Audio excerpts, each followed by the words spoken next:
Here is my top 10 Scooby-Doo Mystery Incorporated monsters from the entire show.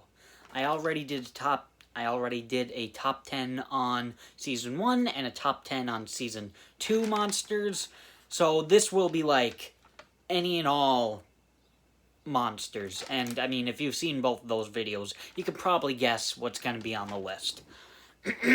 But, what I'm looking at for the monster is the design, any powers and weapons if they have any, how dangerous they are, and their personality, if they have any. So starting off, number 10 is the Dreamweaver.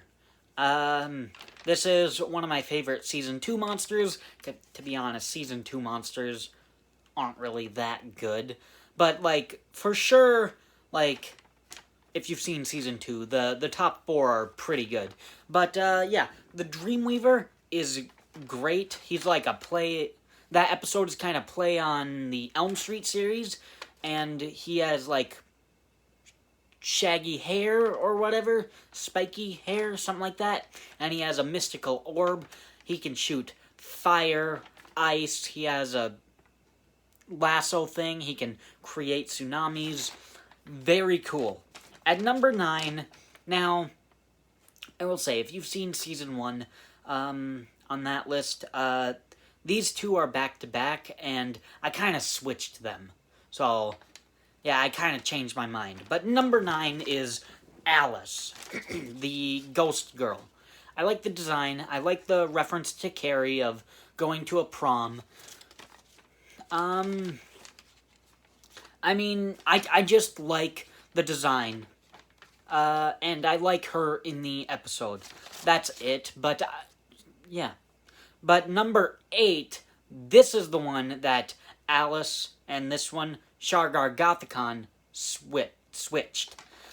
Because I love the design. He has octopus tentacles on his mouth and octopus tentacle fingers, and he has the sonic shriek. And he can tear up roads and move cars and just basically throw people and cars, I guess, with the sonic shriek. I love that. So those are the two that just kind of swapped, because I do like the powers, that shriek power of Shargar Gothicon. Number 7 is the Manticore. I love the design. He has cleft teeth. He has a scorpion tail. He can fly. That's it. Just a very cool design for the Manticore. Number 6 is the Phantom from In Fear of the Phantom. He is kind of a robot, or at least he has a robot face. He has a black hoodie, a sparkly cape, and he can shoot electric balls, and he crushed Thorn with a speaker. That's really cool. So, yeah, I love the design of the Phantom. At number 5 is the Headless Horror. This is very creative. He has no head, but his face, or like eyes and a giant mouth with sharp teeth, is on his body. And with his mouth, he's very strong, because with his mouth on the body, he grabs a cart and throws it, and that scene is very cool to see. Yeah, just very creative. At number 4 is the Entity at the end of the show. The design is cool, because if you've seen the series, or if you haven't, here's a spoilers. How do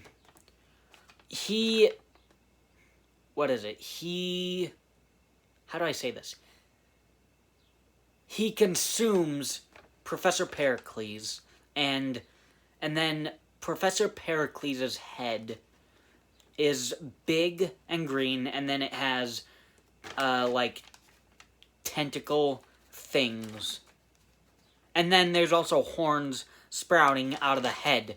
Very cool. I mean, he has to be. This monster has to be on the top 10 Scooby-Doo Mystery Incorporated monsters. Period. Because this is, at least from Season 2, this is what we have been building to. You can argue in Season 1, but you see more of, you know, the crystal sarcophagus in Season 2. So I would argue it's more built up in Season 2.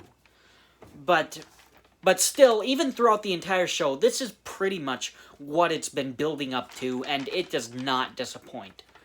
Design is cool, it has its minions, and it is just death and destruction, wanting to not even take over the world, destroy the world, just destroy the universe. It has to be on the top 10, and it does make it to number 4.